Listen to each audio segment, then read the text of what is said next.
All right. You guys Uh, oh, sorry, go ahead, Doug.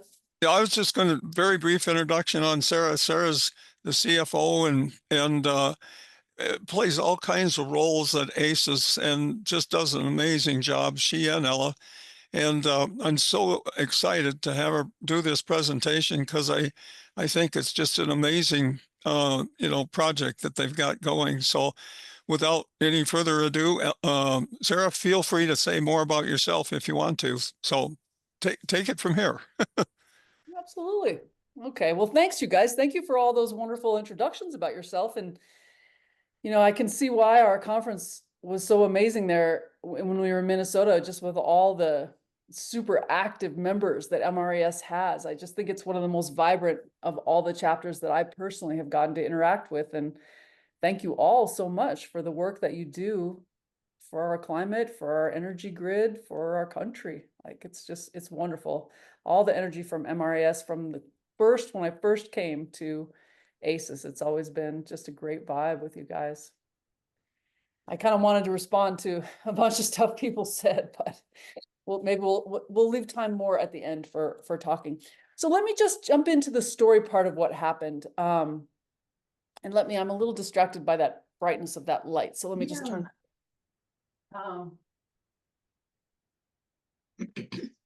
There, that's a little better. Okay, so this process of working with the tribes of the Dakotas started with a simple outreach from Red Cloud Renewable, which is a renewable energy center started by Henry Red Cloud in South Dakota on the Pine Ridge Reservation. And the Red Cloud Renewable folks reached out to us and they said, hey, do you guys have any Native mentors in your mentorship program? And our mentorship program is one that takes either students or young professionals, connects them with an experienced renewable energy professional, and helps that person to advance to the next step in their career. And so the question from RCR from Red Cloud Renewable was, do you guys have any Native mentors in your system? Or is your team educated about Native life so that if we send students your way, that they will encounter a welcoming environment? And Ella and I talked about it, and we were like, well, we have to tell them no and no, because we don't have any Native mentors and we know almost nothing about life at Pine Ridge Reservation. But we told them that we will begin to educate ourselves immediately because we really appreciate that you guys are interested. And so we did that. So that was in February of 2023. And so we started reading about Pine Ridge and sharing materials on the team. Ella was the one who started off the research for us. And the first thing that jumped out at me was some pretty shocking statistics about life expectancy and quality of life. And so when we had our first meeting with them, one of the things that I said early on in the meeting was I said, this is a delicate question. I feel a little bit shy, asking this question since we're just meeting you guys, but it's a burning question for me. So I'm gonna say it, which is, I was shocked at the low life expectancy at Pine Ridge, that people are dying typically around the age of 50 or in their 50s. Like 55 is considered an elder on the Pine Ridge Reservation. I said, and I can't imagine how that impacts your community to be losing your elders so young. And is there anything that relates to what we're talking about with solar that you think might help to impact those longevity statistics at Pine Ridge? And John Red Cloud piped right up. He didn't miss a beat. He just said, Sarah, if you could just bottle up some hope. And I think, Ella was on that call. I think that was like, click, hook, like, okay, we're in. We're totally in. And we have been in like 2 feet from that very first call. We have been pretty much 100% committed to this work. So what we did was, we just kind of got to know them and learned a little bit about the things that they were doing. And within a short amount of time, I asked them, I said, would you guys be interested? Because we learned about this wonderful dome project that they're doing. And there had been a big flood at Pine Ridge many years ago, not so many years ago, like 7 years back. And it was in the winter. And so there was like 3 feet of water in people's houses, and then that water froze. So you've got flood and then you've got ice. And people were without power, it was a very dangerous situation. And some folks from Colorado here had heard about it and just jumped in their cars and driven down to help. Like, didn't even know anybody, just got in the car, went to Pine Ridge Reservation. And so when we visited this first time, well, backing up, I asked them on the call if they would be interested in us applying for a grant for them, with them, to do solar at Pine Ridge, because people on the reservation were burning primarily kerosene, propane, and wood for heat. These are very expensive fuels. It can be $400 or $500 a month easily for people. And these most impoverished counties in the country are in southern South Dakota on these reservations, Rosebud and Pine Ridge. And so there's this terrible choice sometimes between heating and eating. When you have to pay $500 to heat your house and you've also got to feed your family in a semi-food desert, not entirely a food desert, but semi-food desert, energy is huge. It's a huge issue. And also there's air quality issues how many people do we know that burn propane inside their houses for heat? And then what's that like to breathe that air? People also actually burn kerosene for heat sometimes in their stoves just to warm the house. So, and then of course, wood stoves. So there's a tremendous amount of, whoops, hold on, I just lost you guys. Health and economic issues associated with all this. So I said, and they were already working on 2 really big grants, so their plate was quite full. I said, hey, would you be interested if we wrote a grant for you? And the guys that had driven down from Colorado, they ended up forming an organization called In Our Hands, and they were doing housing because Henry Red Cloud had said to them, well, if you really want to help, what we need are some inexpensive, really well insulated housing. That's what we need here.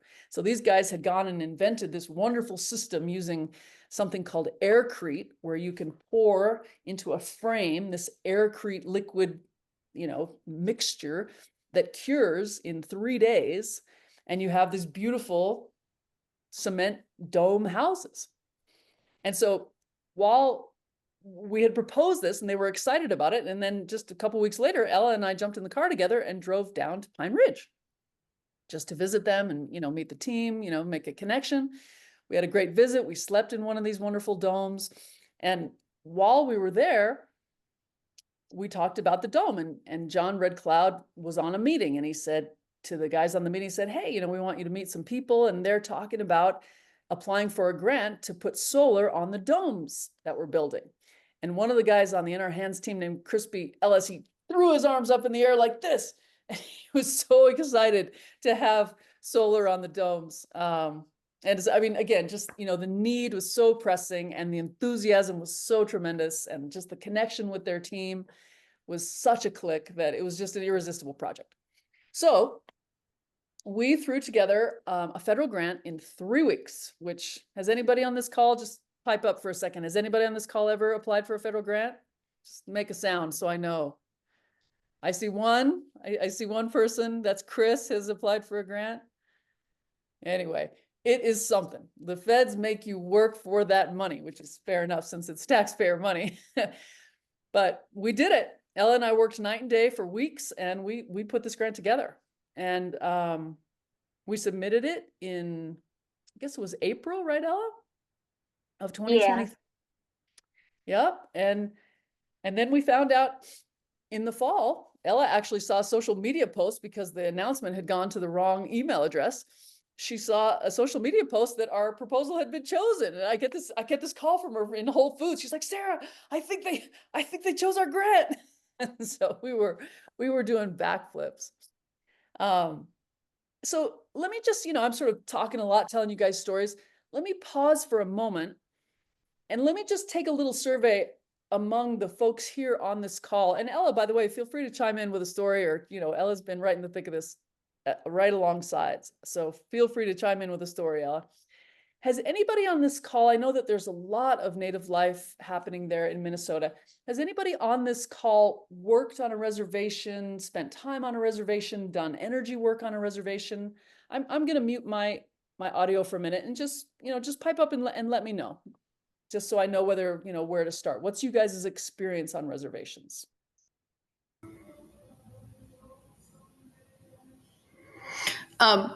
My children are members of the Bad River tribe, And so, and I have relatives that live on the reservation, and that's in northern Wisconsin.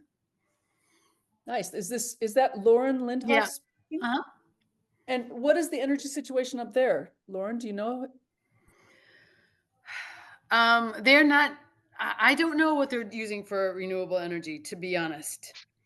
Yeah. They do a lot with water and keeping the water clean. I know that. Nice. And is the quality of life, like basic, health and longevity statistics, are folks hanging in there okay on that particular reservation? Yeah, they're doing pretty well, and their tribal school is doing pretty well now as well.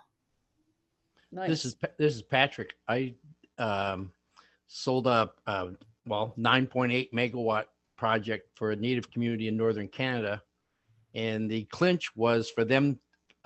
They flew down to Edmonton and had to assemble a rack based strictly on my instruction manual because there were no accommodations for anybody to go up there.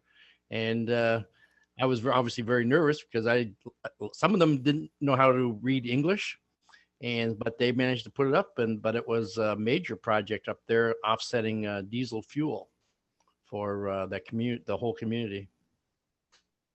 And Patrick, there's a term that's being kicked around the tribes a lot these days, and that's energy sovereignty.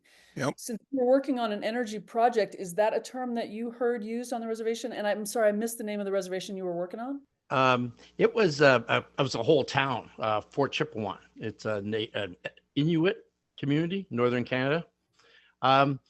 It really wasn't because it was a federally funded project. It never really came up.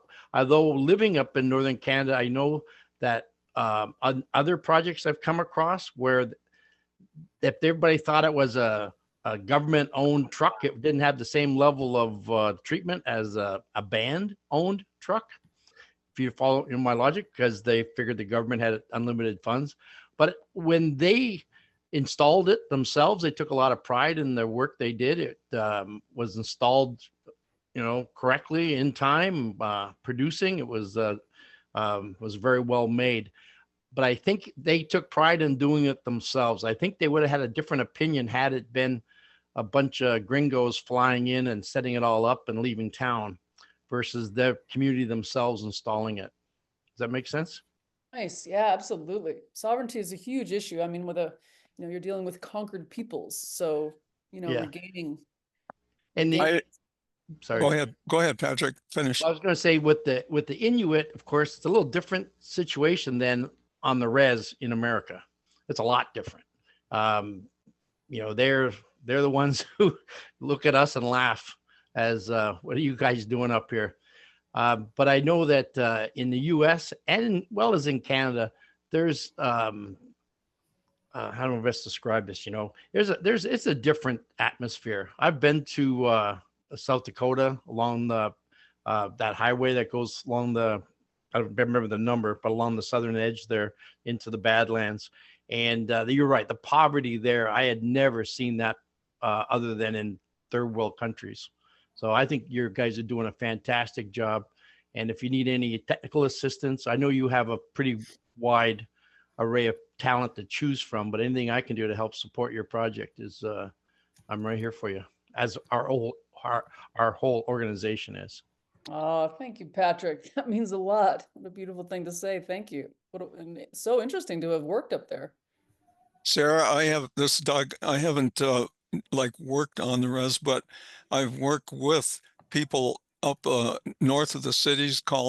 It's a farm where they raise native plants and garden stuff, and they bring it to the cities. It's called Dream of Wild Health.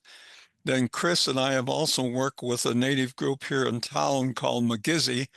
And then I'm also good friends with a guy by the name of Solar Bear, who's working on the Red Lake Indian Reservation, along with a couple other friends of mine. And they've put up a lot of solar up there. They've got a casino.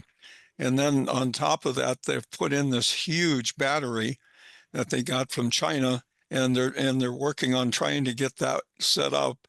And then Solar Bear also just recently got a huge amount of money to put together like a electric vehicle basically a trail going from one casino to the other, and you know, encouraging people with EVs and everything to take that.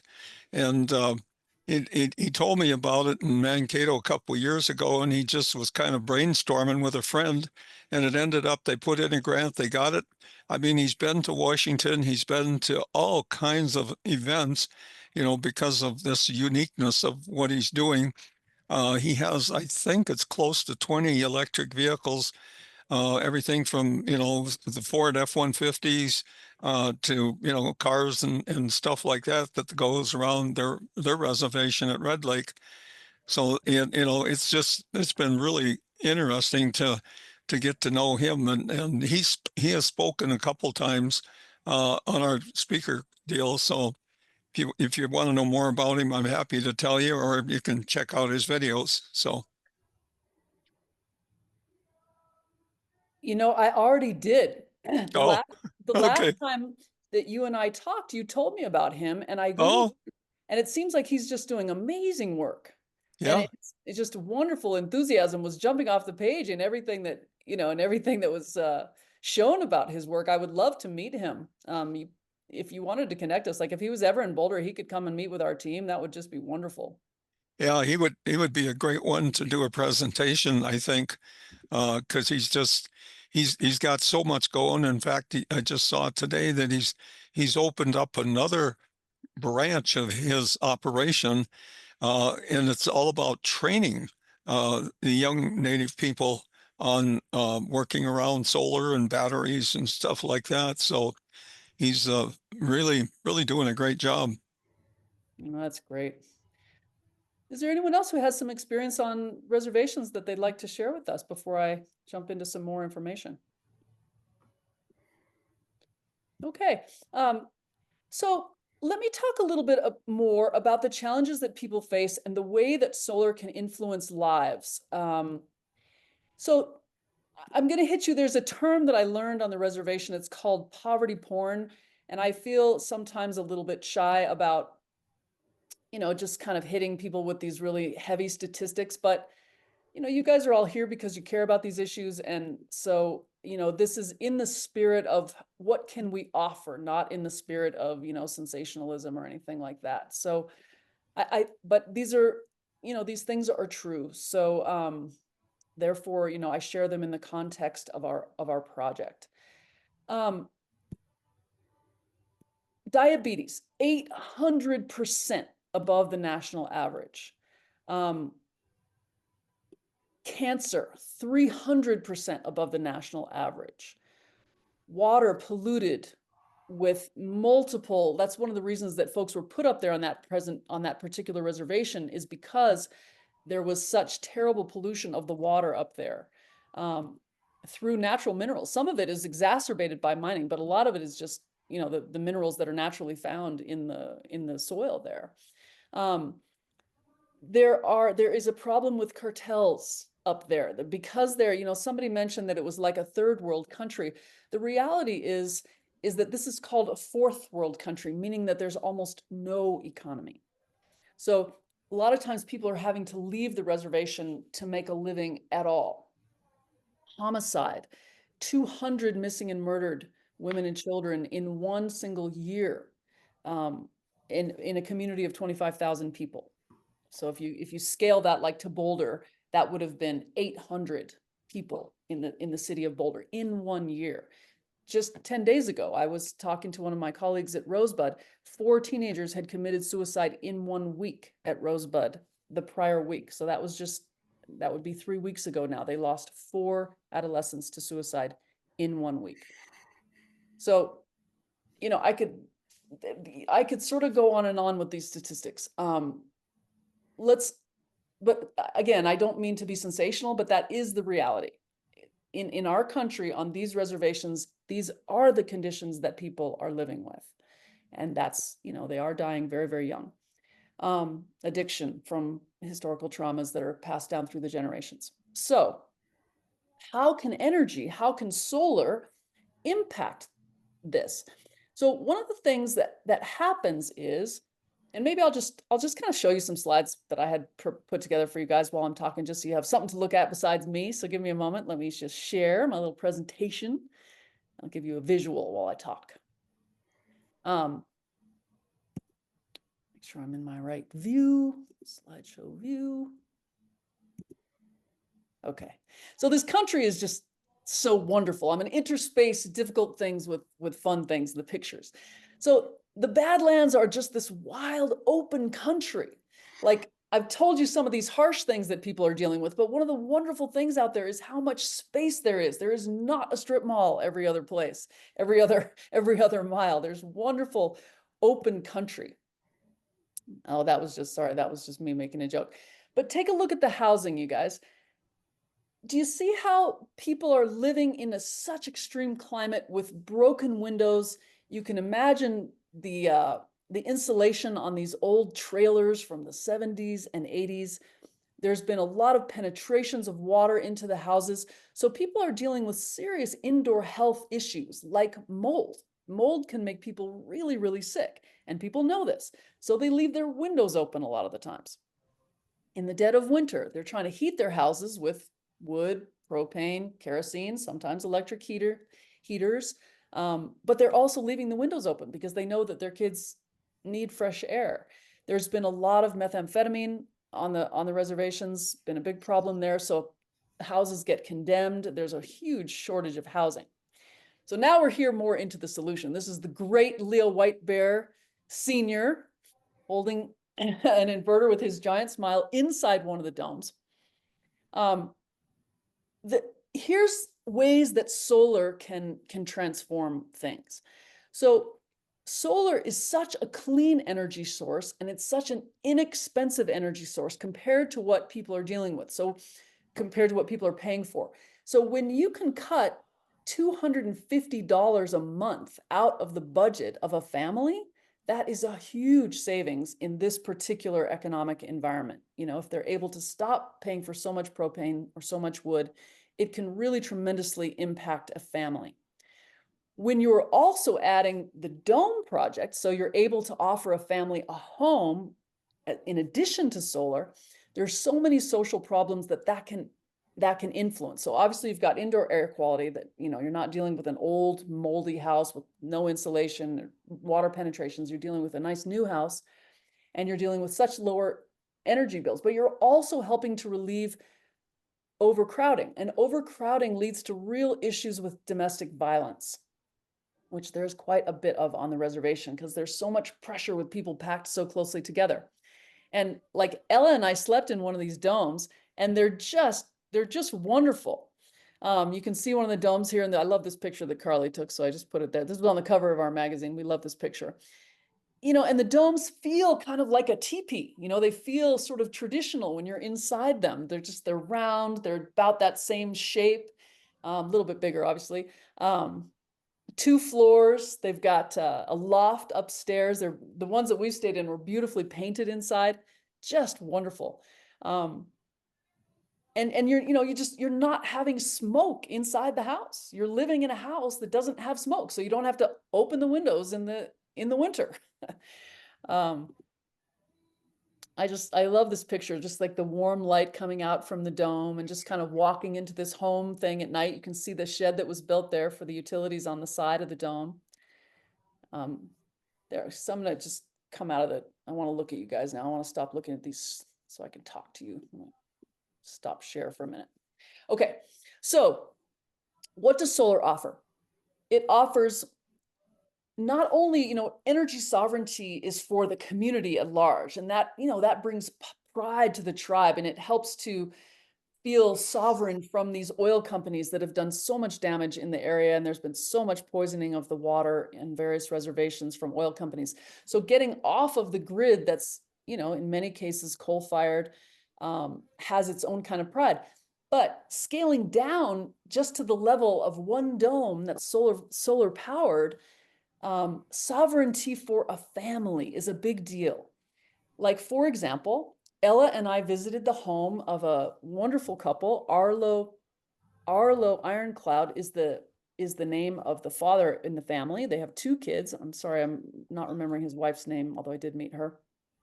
And they just did not want their 2 children to grow up in the dangers of the reservation, but they didn't, of the townships, but they didn't want to leave the reservation. This is their heritage, their culture.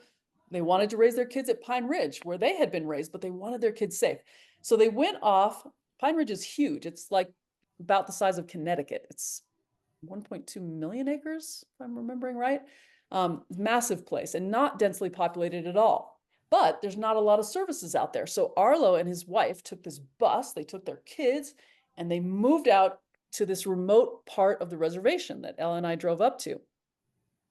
And it was such a happy scene. I mean, chickens and dogs and fires and outdoor cooking area, and just the family just seemed so energized. They were, harvesting food off the land. There was a traditionally kept buffalo herd nearby. Such a positive energy. And RCR, with this dome project, has built them a beautiful dome, but you've got to have power out there.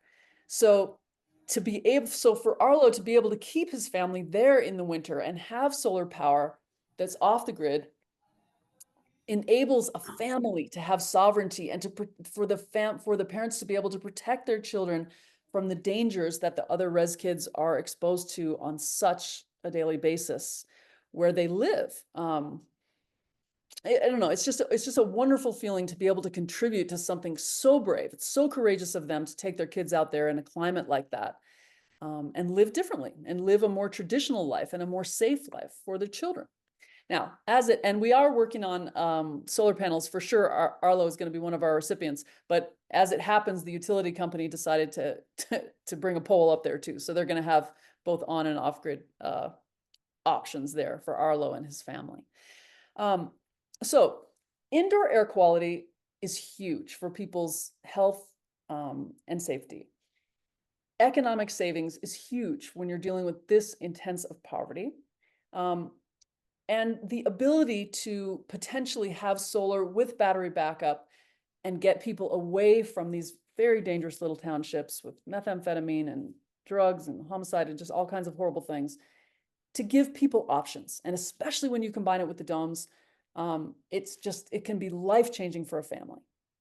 And Lakota culture is so vibrant. Like I've talked about all these, health and death and sickness and this and that, but the culture is so much fun. Like these people are fun to hang out with. There's so much laughter in the gatherings that we go to. The singing is amazing. People's just singing right over their breaks. The men, these drums, like there's power and there's a lot of strong community and there's a lot of strong families, and the humor is just really, they just love to laugh and tease each other. And the storytelling, like Ella can attest to this, like Henry will just stop what he's doing and he will just sit down and just tell you a story that will take 20 minutes about his family, about his community, about his life, about some lesson that he's learned. Like we were just down in Buena Vista together, Henry and I, and we were driving somewhere and he just started telling me a story. So I have a deep love for what I know so far of Lakota culture. I have a deep appreciation for the gifts that solar can bring that are even exponentially greater than what you might see, for example, in an American city that is not a sovereign nation reservation. And I feel, and on the most basic level, when Ella and I were there, as we said, in March of 2023, 3 weeks before we arrived at Pine Ridge, a lady named Cynthia Bird had just frozen to death in her house. This was a friend of John's, and John Red Cloud. And, the power went down and the snow was deep and she couldn't get out and she died in her house. So, and it's not that it happens every day by any means, but this is not necessarily an uncommon thing there. So to have an alternative source of power will save lives, save health. I don't know. I don't have a conclusion yet because we're not done with our project. There's a couple more stories I could tell you guys because we're involved in a bigger project with Solar for All, and I've spent some time on the reservations up in North Dakota as well and expanded, and there's more I could tell you about what the dome builders are doing. But I've kind of talked a lot, and I feel like I'd like to open it up now for questions and discussion. And if anybody wants me to go back and I can show you some more of the pictures that I had, But I want to give you guys a chance to talk and find out, what about this story interests you? And do you think that there might be an application there in Minnesota? Are any of you interested in coming down to Pine Ridge to see what we're up to? I'd just like to open it up. So anybody that has a thought about what I've told you so far, please speak up.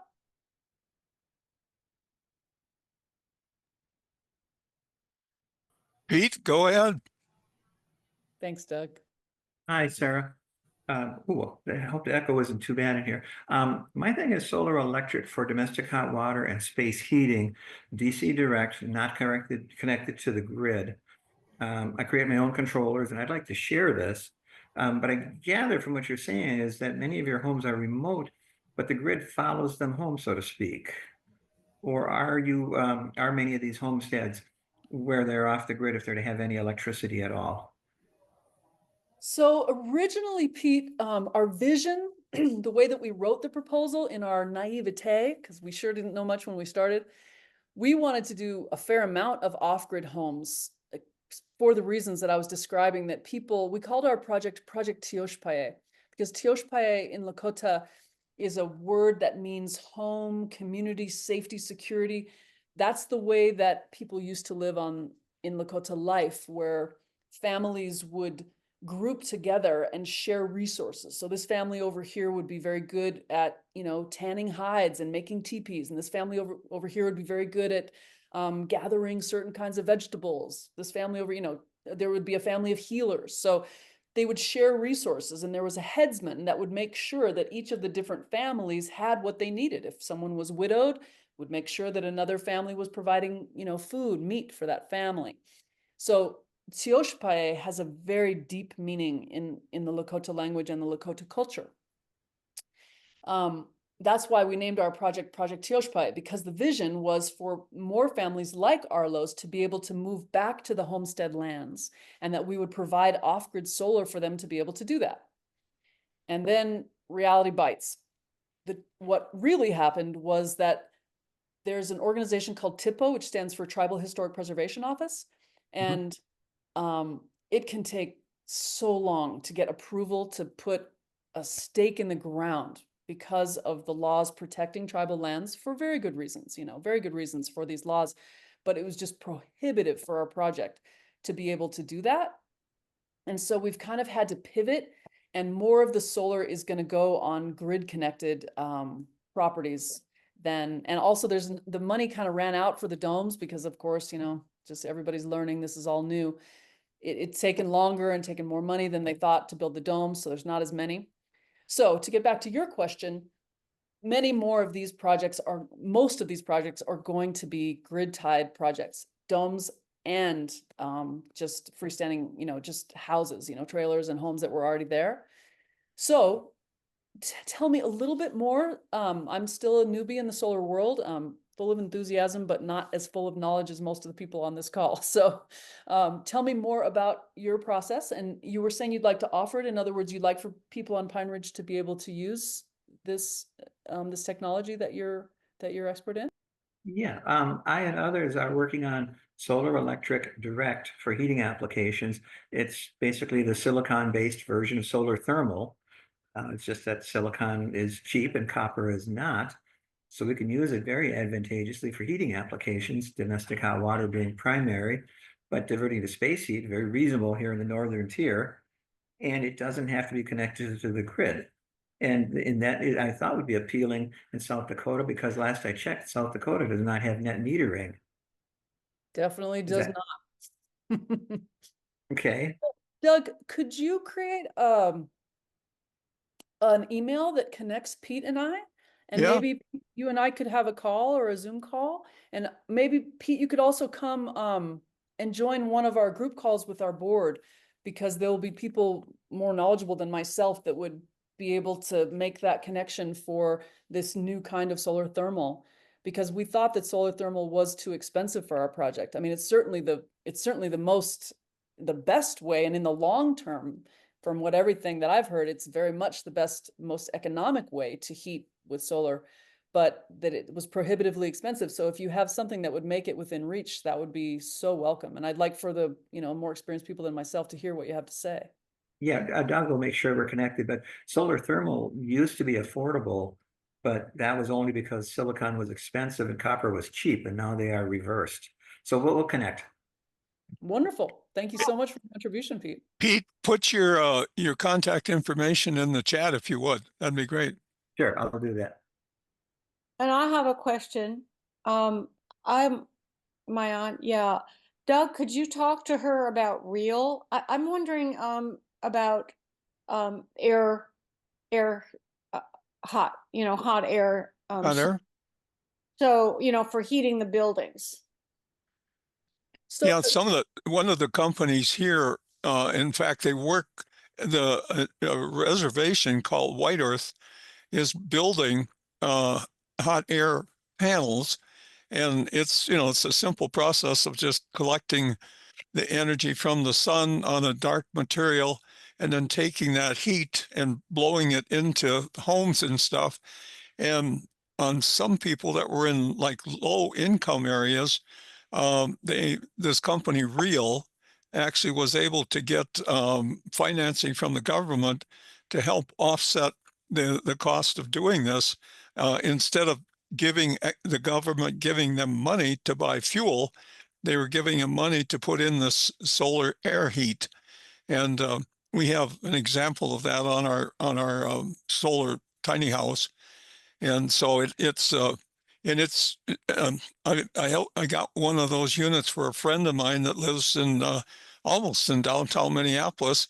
He's got solar thermal, and solar air and electric vehicles at his place, and it works great. It's just there's still that little issue of how do you get it to work without when on a cloudy day. But that's like Chris was saying, that an organization called Real is working with, and I think they actually sold their business to White Earth Reservation. There's a woman, oh my gosh, Chris, do you remember her name? That's been very active. Oh gosh, I can see her face. At White Earth, she's been nationally known for years. Oh my gosh. Anyway, we can talk more offline too. But Chris, go ahead. What else did you have? Well, I was just going to throw in solar ovens. Cooking with solar is just so great. Very simple. These simple technologies. But you do need sun. Well, the things that will work in Minnesota might work in South Dakota, because from my experience, those are not such dissimilar climates.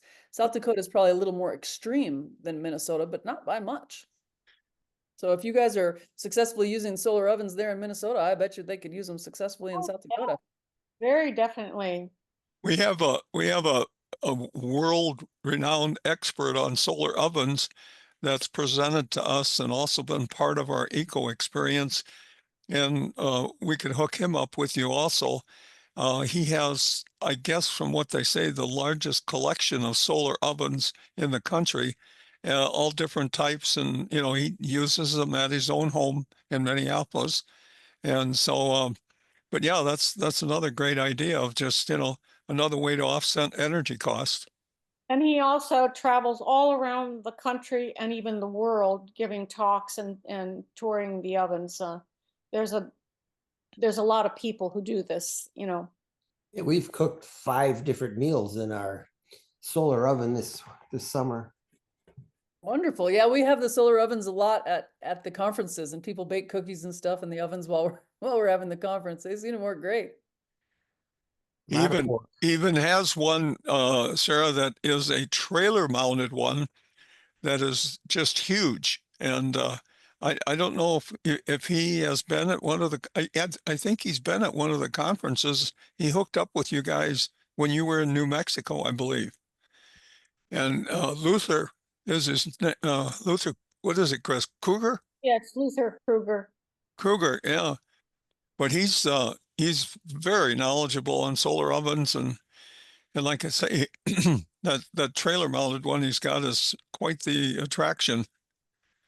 We'd probably have to see if folks are willing to donate, because all the funds are pretty much spoken for between this, because we have committed to do solar water pumps, which I didn't even mention that. That's good. Because there is both arsenic and uranium poisoning in their water there in South Dakota, we're going to be deploying solar stills. And we're going to be also deploying some solar water pumps for people's gardens because there's such a lack of fresh produce. Mm. So, and we also were going to do a couple solar refrigerators. So all of our funding is spoken for in those technologies. But if one of these companies wanted to donate even one demo system for a solar oven, because when people see a thing and how it can work, that opens possibilities. Yeah, the woman at White Earth that is kind of the spokesperson for that group. I'm guessing she might be willing to at least consider something like that. It'd be wonderful. Again, just Doug, if you might just throw me together one email with these folks that are interested in participating, put their contact info in one email, then I'll have it all in one place. So that would be wonderful. Chris's and Pete's and this other individual that you're referring to. Yeah. I appreciate that.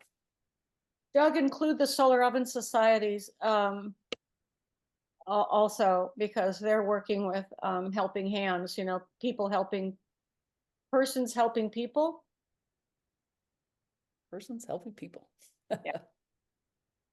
Yeah, there's a gentleman and his wife that have they used to run the Solar Oven Society here in the Twin Cities, and they literally provided hundreds, maybe thousands of solar ovens throughout Africa and different places, and for some of the same reasons you were talking, where people were cooking and killing themselves with the fumes that were in their homes. Yep. Amazing how different the conditions are there. I mean, when was the last time you were in somebody's house and they were cooking with kerosene to make their dinner? When I was about 12 years old and on the farm. Oh, you guys used to cook then? Yeah, we had all kinds of, the kerosene lanterns and the kerosene furnaces and gosh. But that's, as the kids keep telling me, that was back in the Stone Age. So Yeah. can you share any more about the dome homes? I mean, is there like is there an estimated cost on putting one of those together? Or? The cost keeps going up because, again, people are learning. But I mean, you can have an absolutely decked out appliances, electrical, plumbing, all of it for $70,000. For $70,000, and maybe less. Maybe less, but 70 for sure. And you can build it reasonably quickly. And now they're thinking about doing flat roofs instead of the domed roofs and having them be bigger this way. More square footage just on the ground floor. The domes are wonderful, Doug, because they really have a warm, welcoming feeling to them, and they're brand new housing that people can actually afford. And they can be built without, I mean, certainly you need skilled labor. And the people that are building these are certainly putting in, logging a lot of hours to be able to put in fine craftsmanship, but it's not nearly the kind of learning curve that you would have with building, what we would be used. I think they call stick-built houses is the right term, but the kind of houses that most of us live in require so many different skill sets to be able to build the house, and so many different kinds of costs. And the domes, you design it with the cutouts for the plumbing and the and the electrical, and the fridge is going to go here, and it's just you sketch it out and you pour it within these frames and you cure it. You basically, you got this. Well, you have to pour a slab for it. It does have to have a foundation, but there's definitely the skill set, there on the reservation to be able to do this. And they can build a house in a week, and a nice house, a really nice house. Ella, I know, had to jump off the call, but she can attest, like, we loved staying in there. We would have stayed there for a week easily in the dome. Is there a video of a house being built that you could share? Absolutely. Here, I'll put a couple links in the chat. I didn't want to video you guys to death, but we have a lot of that. Hold on. while I'm grabbing that video to put in the chat, does anybody else have a comment that they or anything that they'd like to share or ask while I'm grabbing that video?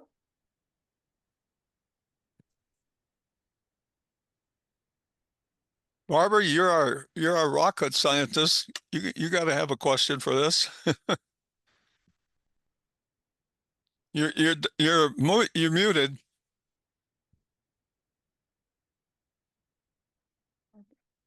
Well, Is oh, there a there, real she just reason unmuted. for making them two-story with all that space? Oh yeah, they're two-story. They've got beautiful big loft. They're thinking about making them, rather than making them two-story, now they're thinking about doing flat roofs and having the more square footage on the ground. But the ones that I've stayed in have all been two-story. Really nice. So the flat roofs are then flat ceilings, so the dome kind of is lost there, right? Well, they haven't done any of the flat roof ones yet. It's just a way for them to make it a little bit easier in the construction phase. But that makes it easier to put solar on it. Then you don't have to do ground mount. So That's what I was going to ask you. If they did flat roofs and angled them toward the sun, that could really work nice. Yep, that's what I'm talking about. But it's all in just planning phase now. Nobody's actually executed one yet. I just put one link in the chat if anybody wants to click on it. It's wonderful. They have a great little, much better pictures than what I showed you. That's from the In Our Hands team, the guys who helped to build the domes. And I'm going to grab you a second link that you can see more about our project. Second.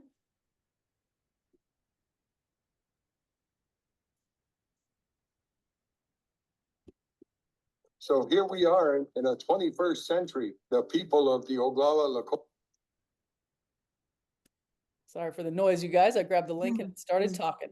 So this is a video about our project that we made, just about our project. Doug might have already put that. I think I put that in the materials for the webinar that I sent to Doug. So you guys might have already seen that second link, but that's a whole little movie about our 5-minute movie about our project.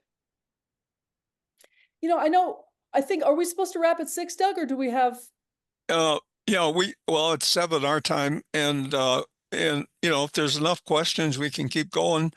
So if not, we can stop. Did I don't think the other meeting starts till 7:30.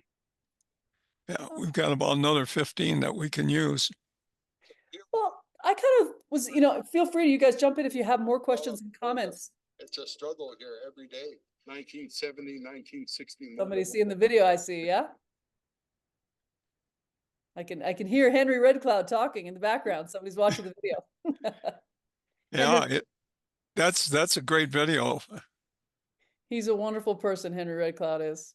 Highest respect for him. He's been a absolute trailblazer for Native people and for all the people of the United States in terms of renewable energy. The other thing that Solar Bear, and I don't know if you've learned much about him, but he's trying to develop a consortium of Native people, all the way down through, New Mexico, Colorado, getting everyone to try to work together to create some of this stuff. And I don't know, I know he's done a bunch of stuff with the Navajo, and but anyway, he'd be we've got to share this. I will definitely share this with him. Please do. Tell him we'd love to talk to him. I mean, again, everything I read about him, like, it would just be inspiring just to have a phone conversation with him, Yeah.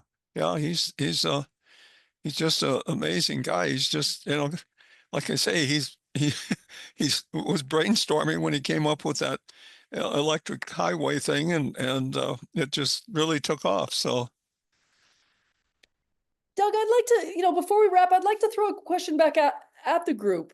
Some of y'all are just real veterans in this movement, and I wondered if anybody had a word of inspiration for our project or any life experience, and how have you guys seen solar changing people's lives? Like, not just, saving a little money here or, saving a little bit of carbon emissions there. Can anybody speak to just kind of the little bit, the more heart side of it that you might have seen in your work over the years? If anything comes to mind, no worries if it doesn't, but we want so much to to leave a good experience with the Pine Ridge people when our project is done. And there's been so many times where people come and they bring technology to the reservation and then they leave and the stuff just rusts. Apparently that's been kind of a thing at reservations over the years. And so far we've had nothing but great experiences with the people, and there's been job training, and we feel like it's going to continue, and we feel like it's going to have this great effect. But I don't know, I'd just love to hear from anybody on the call who might have some life experience in a project like this and how it can have a lasting positive impact. Does that question strike a chord for anyone? It does for me, because I was able to work on a project for Africa with a team at MRES, and we actually got panels and batteries, and we lit up a hospital in Africa. And just what you're saying, we wanted to make sure that it wasn't a bunch of white people coming there telling them what to do, and we made sure they were involved. We also taught them how to make solar panels from broken pieces of solar. And we actually raised money by doing that and then selling the panels. But we trained, like, I think it was 21 people in that area that were working, just to make sure that there would, when we left, that there would be someone there to help take care of things. And so it's very important to, like you say, make sure that the people are interested. In fact, one of the stories that gets told by solar suitcase people is that they went to an area in Africa and thought they were going to put in solar, and they were so excited, and they finally got the people together, and they took a vote, and the people said, we'd rather have musical instruments to play than we would solar. Which kind of knocked everybody off their feet, because they thought, they had such a great idea, but the locals, they felt that was more important to their community than the solar was. So you never know. Right. Well, I can relate to that. Without music, I would be washed up on a beach. Thank you for that story. That's amazing. You're making solar panels from broken pieces. I see that. I was wondering if what Patrick was saying, how important it was, and what he was saying, how people put up, how much pride they took in putting up their own panels, their own arrays. Is there that going on in your project, Sarah, where the people are really involved in doing the work? Oh yeah, Native leadership on native lands. This is all native led. Like RCR, we're the kind of the administrative wing and helping, we brought the funding and we're helping with the paperwork and all that, but RCR are the boots on the ground. Absolutely. When we're doing procurement now, and they may end up partnering with a different organization, we're not sure about that yet. That kind of remains to be seen, because it's federal money, so you have to do public procurement and have a fair competitive bidding process. But the bid will be written such that, people that speak Lakota will score higher in the bidding procurement, and people that have Native people on their crews will score higher. So yeah, there's a whole training element to this, and it's being carried out by Native hands. So yeah, Henry's been training people out there for a few years, for decades. Yeah. Supposedly he's trained almost 1,000 people over the years. Yeah, I did not know that many. I haven't seen the data backup, but that's the claim. Even if it's half that number, it's probably not. It probably is that number, but no matter how many, that's a lot of people. Yeah. I see Pete's had his hand up for a while, so I should call on Pete. And then Barbara, I see your hand up. So let me hear from Pete, Barbara. Well, Sarah, I've lectured several times in public places, MREA in particular, on solar electric for hot water. And sadly, as much as people are aware of the environmental benefits of solar, it's the money that motivates them.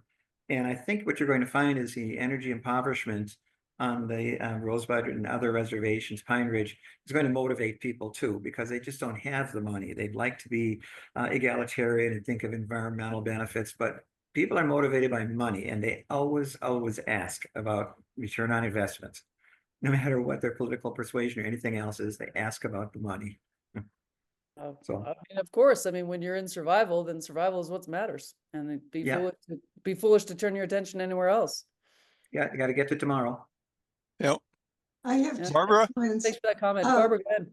My observation is that people who've gone solar, we call it, or, installed solar on their houses or so forth, reap benefits way beyond, a few $100s a month or year or something of lower electric bill.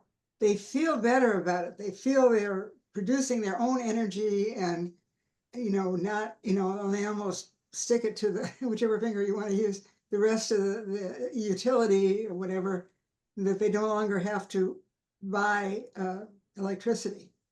And then the other comment is that a now former board member just left our board because she completed her project. She Zambia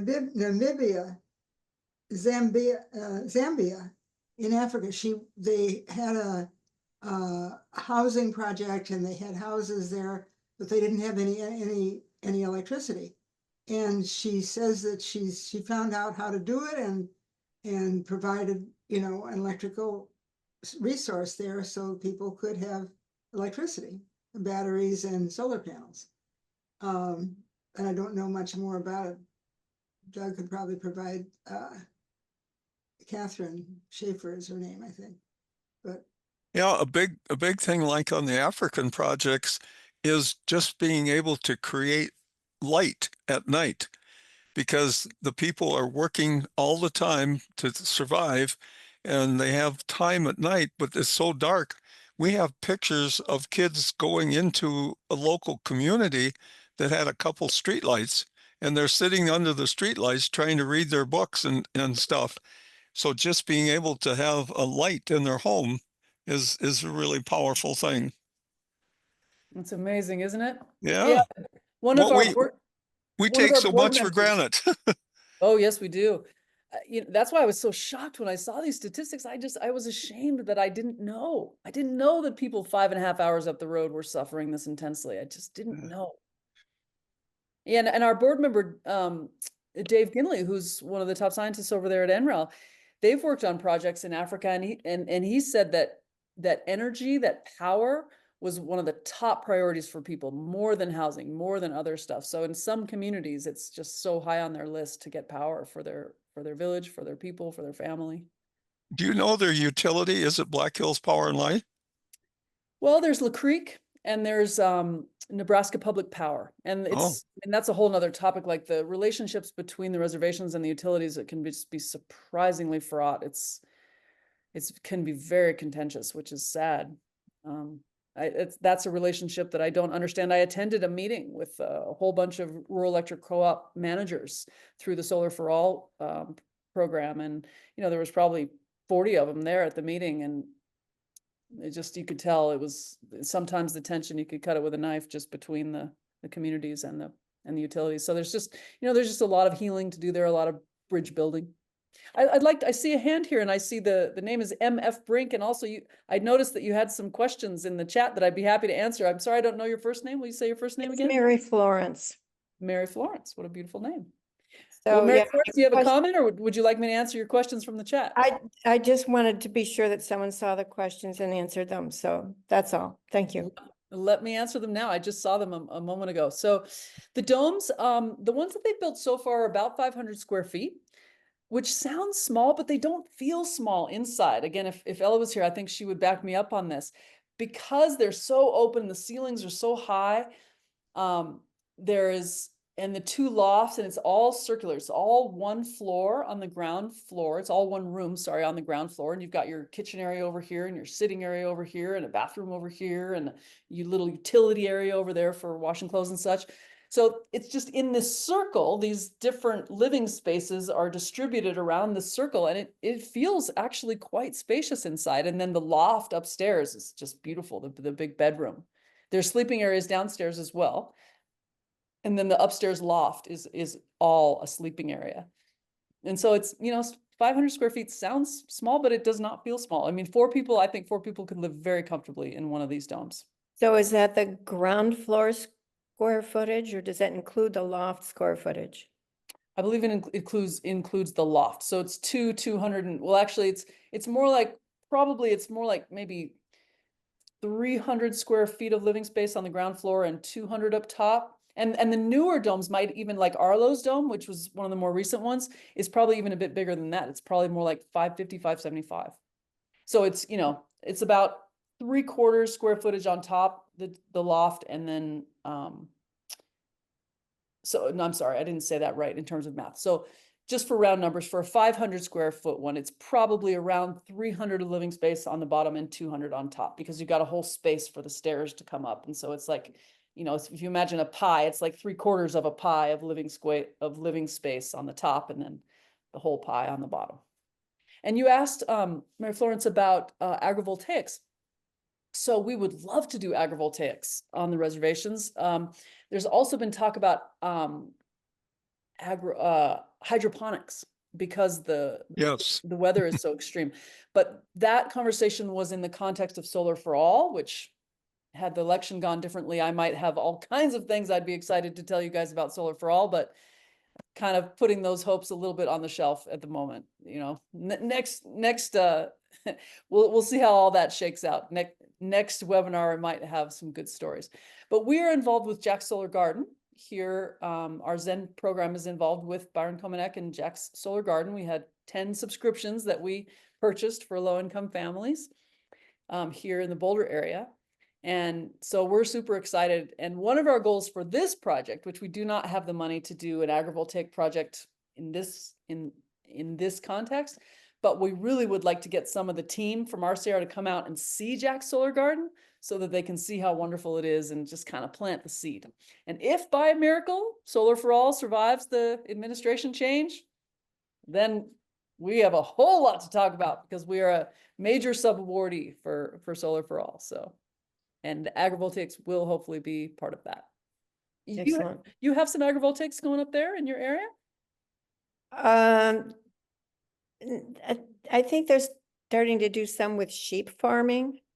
Yes. That's great. Yeah, because it provides other- shade for the shade. Yeah, for the- I'm in Minnesota. Mhm. Yeah, at Morris, Minnesota, Sarah, I mean, you really need to check that out. I mean, they have 3 wind turbines producing hydrogen. They have solar thermal producing heating and air conditioning. They have lots of solar, and they run cattle underneath it. They've developed a not a solar tractor, but electric tractor. I mean, it's just, I mean, they're so far ahead of most of the country, and they've been doing this stuff for probably 10 years or better. It's so cool, isn't it? I love it's just, and they're out in the farming community, which, you know, is really interesting. And then they do a lot of corn stover and stuff like that. So it's just an amazing facility out there. The thing I wanted to ask you on the domes, do they put any type of window or skylight in them or anything for light to get inside? Oh yeah, beautiful skylight and windows. Okay. All right. You can't see them very well in that picture. They look, you know, the windows look really small and cut out, but it didn't feel that way to me when I was in the dome. It felt plenty lighted. And that was in early spring, so it wasn't a super bright time of year either. Yeah, Yeah. we have it in our tiny house, but you know, like not a skylight, but what's the word I'm thinking of? Solar dome.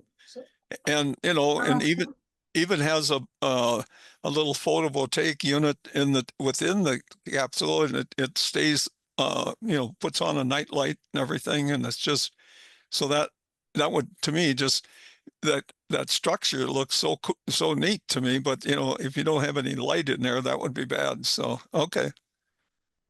The other thing I was going to ask you, by chance, this is kind of a side question, but have you by chance ever made it out to the Windstar property in Aspen?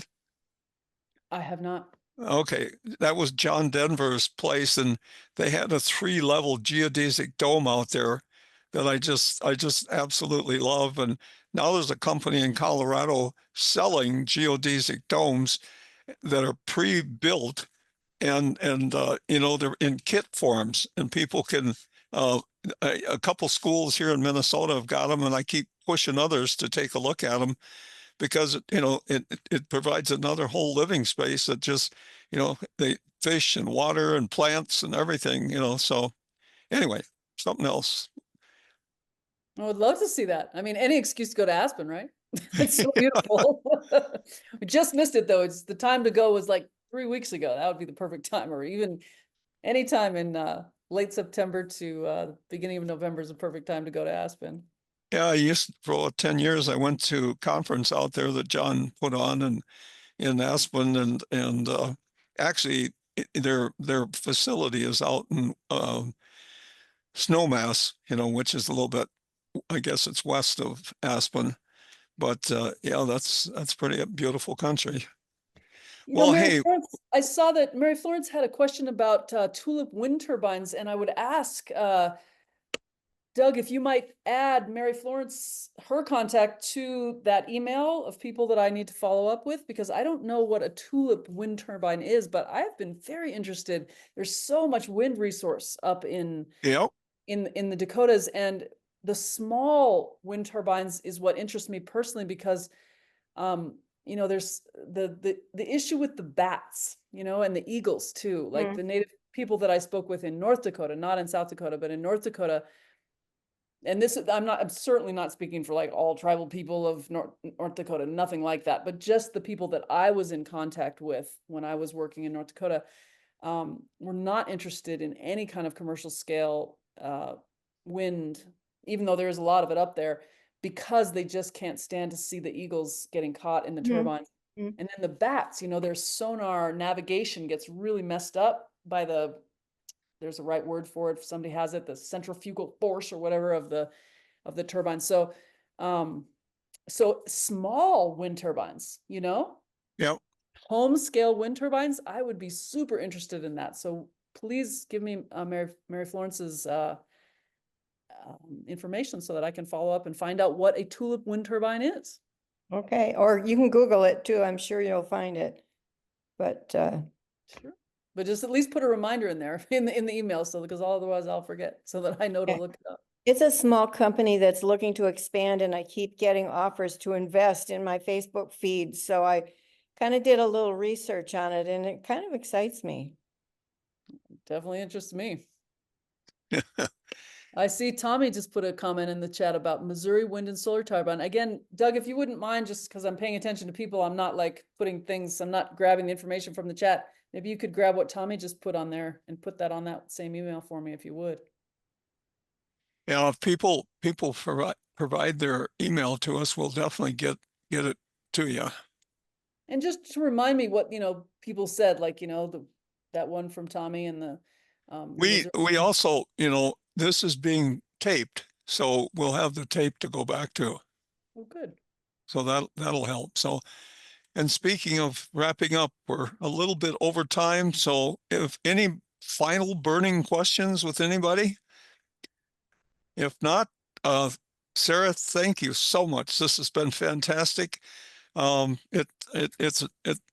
just did a great presentation, and I mean, you touched in it deeply, not just the technical part. So that to me was really powerful. So thank you so much. Oh gosh, you're so welcome. I mean, MRES is so great, you guys, really. I mean, all of us, we remember dancing on that boat. You remember that on the river? Oh yeah. The river, like we were doing the hustle out on that boat. Like we have great affection in our hearts for MRES. You guys are amazing. So thank you for being interested in our project. Thank you for staying on this call for an hour and 20 minutes. And thank you for all that you guys do. It was just wonderful to spend time with you all. Please come and visit us. If you're in Boulder, come say hey to the staff. All right. Thank you again. We'll talk later. Okay. Goodbye, everybody.